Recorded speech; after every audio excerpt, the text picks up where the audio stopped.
प्रजापतिं हवामहे कविमुपमश्रवस्तमं ज्येष्ठराजं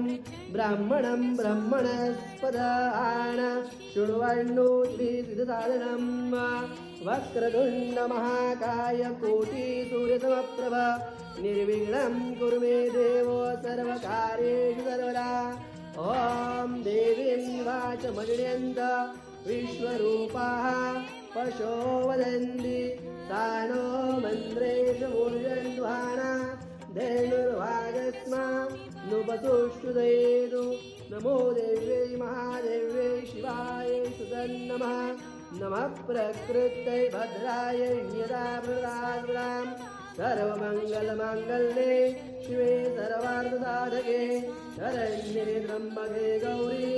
नारायणे नमोऽस्तुते या देवी सर्वभूतेषु धनरूपेण संस्थिता नमस्तस्यै नमस्तस्यै